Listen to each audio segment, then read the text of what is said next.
Hi friends, எல்லோருக்கும் வணக்கம். இன்றைக்கி நம்ம விநாயகர் சதுர்த்தி ஸ்பெஷலாக தேங்காய் பூரணம் வச்சு மோதக கொழுக்கட்டை செய்ய போகிறோம். ரொம்ப நேரம் ஆனாலுமே மாவு நல்ல சாஃப்டாக உள்ள ஜூஸியாகவும் சாப்பிடும் போதே ரொம்ப ரொம்ப நல்லாயிருக்கும். முதல்ல இந்த ரெசிபி பண்ணுறதுக்கு ஒரு பேனில் 1 கப் அளவுக்கு பொடிச்ச வெல்லம் சேர்த்துக்கோங்க. கப்பு இல்லைனா டம்ளர் எது வேணாலும் அளவாக எடுத்துக்கலாம்.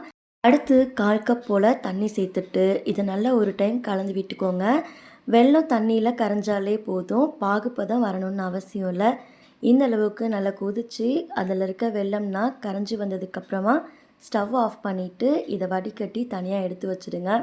அடுத்து ஒரு பேனில் 2 டேபிள் ஸ்பூன் நெய் உருக்கிக்கோங்க.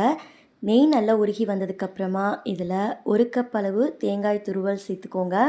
எந்த கப்பால் அரிசி மாவு அளந்தீங்களோ அதே கப்பாலேயே தேங்காய் துருவலும் சேர்த்துட்டு இதை 2லேருந்து 3 நிமிஷத்துக்கு மிதமான தீயில வச்சுட்டு வறுத்துக்கோங்க. இந்த நெய்யிலேயே தேங்காயை நல்லா வதக்கி எடுத்துக்கோங்க. ஒரு 3 நிமிஷம் ஆனதுக்கப்புறமா இதில் நம்ம வடிகட்டி எடுத்து வச்சுருந்த வெள்ளைப்பாகை சேர்த்துக்கலாம். இப்போ பார்க்கும்போது தண்ணியாக இருக்கிற மாதிரி தான் தெரியும், ஆனால் கொஞ்ச நேரத்துலேயே இதை கலந்து விட்டுட்டே இருந்தோம்னா கெட்டிப்பட ஆரம்பிச்சிடும். அடுப்பை மிதமான தீயிலேயே வச்சுட்டு இதை நல்லா கலந்து விட்டுட்டே இருங்க. இது மாதிரி தண்ணியெல்லாம் ஓரளவு வற்றினதுக்கப்புறமா நல்லா பொங்கி வர ஸ்டேஜில் 1/2 டீஸ்பூன் ஏலக்காய் தூள் சேர்த்துக்கோங்க. இப்போது இதை ஒரு டைம் நல்லா கலந்து விட்டுக்கலாம். இப்போ பூரணம் ரெடி ஆகிடுச்சு. இதுதான் பார்த்திங்கன்னா கரெக்டான பதம். இது ஆறுனதுக்கப்புறமா லைட்டாக திக்காக ஆரம்பிக்கிறோம். இப்போ நம்ம ஸ்டவ் ஆஃப் பண்ணிடலாம்.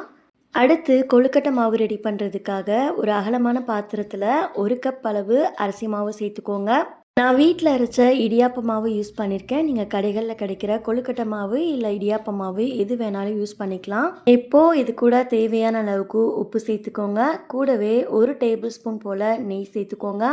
நெய் சேர்த்ததுக்கப்புறமா மாவோட எல்லா பக்கமும் ஒரு ஸ்பூன் வச்சு இது போல் கலந்து விட்டுக்கோங்க.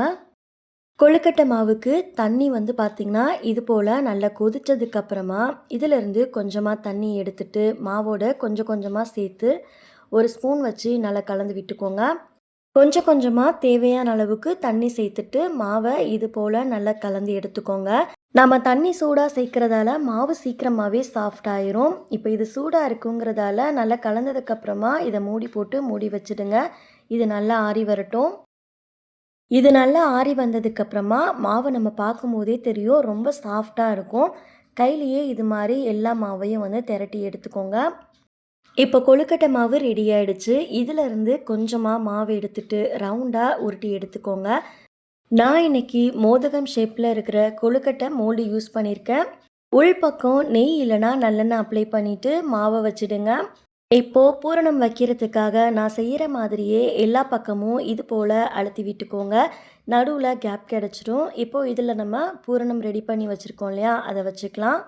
அடுத்து இதை க்ளோஸ் பண்ணுறதுக்கு கொஞ்சமாக மாவை எடுத்துட்டு இது போல் தட்டிட்டு இதை க்ளோஸ் பண்ணி கையிலேயே இது மாதிரி அழுத்தி விடுங்க. பூரணம் வெளியே வராத மாதிரி அழுத்தி விட்டுக்கோங்க.